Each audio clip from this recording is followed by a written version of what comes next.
This is just a sample of the audiobook. To get the complete audiobook, access the link posted in the first comment.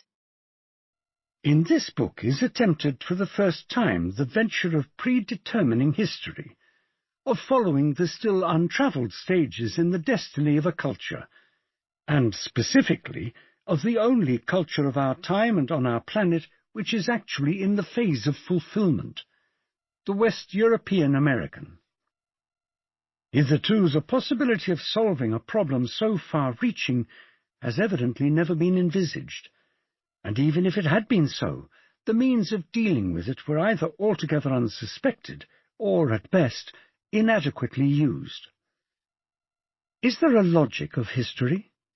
Is there, beyond all the casual and incalculable elements of the separate events, something that we may call a metaphysical structure of historic humanity?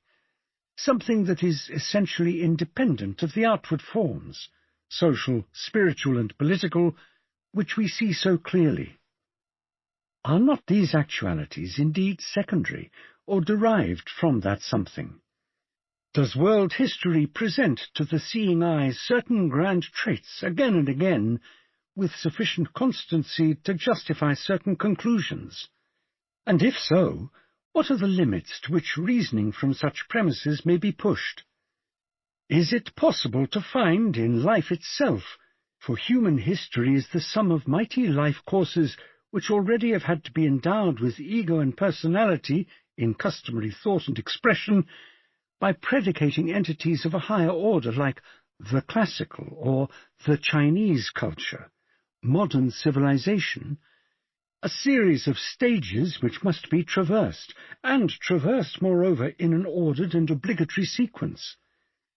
For everything organic, the notions of birth, death, youth, age, lifetime are fundamentals.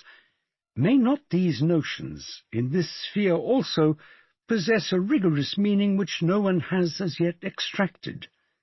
In short, is all history founded upon general biographic archetypes? The decline of the West, which at first sight may appear, like the corresponding decline of the classical culture, a phenomenon limited in time and space, we now perceive to be a philosophical problem that, when comprehended in all its gravity, includes within itself every great question of being.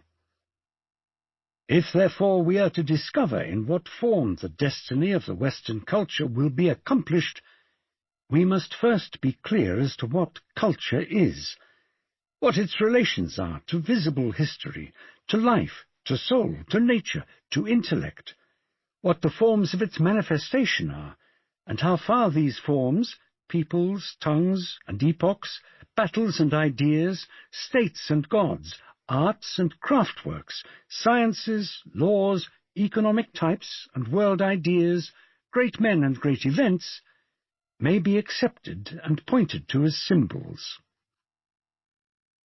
2.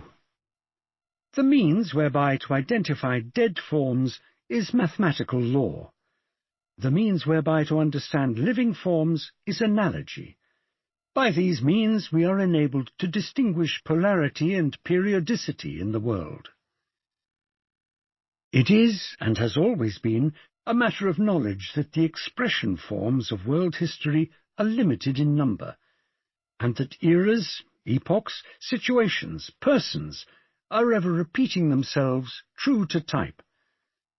Napoleon has hardly ever been discussed without a side glance at Caesar and Alexander, analogies of which, as we shall see, the first is morphologically quite unacceptable, and the second is correct, while Napoleon himself conceived of his situation as akin to Charlemagne's.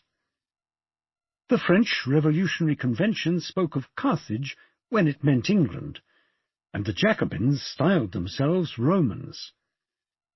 Other such comparisons, of all degrees of soundness and unsoundness, are those of Florence with Athens, Buddha with Christ, primitive Christianity with modern socialism, the Roman financial magnate of Caesar's time with the Yankee.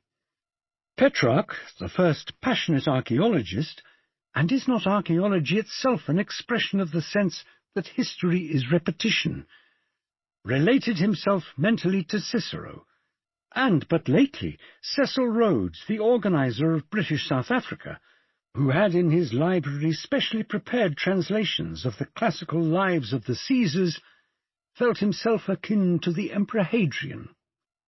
The fated Charles XII of Sweden used to carry Quintius Curtius's Life of Alexander in his pocket, and to copy that conqueror was his deliberate purpose. Frederick the Great, in his political writings, such as his Considération, 1738, moves among analogies with perfect assurance. Thus he compares the French to the Macedonians under Philip, and the Germans to the Greeks. Even now, he says, the Thermopylae of Germany, Alsace and Lorraine, are in the hands of Philip, therein exactly characterizing the policy of Cardinal Fleury. We find him drawing parallels also between the policies of the houses of Habsburg and Bourbon and the prescriptions of Antony and of Octavius.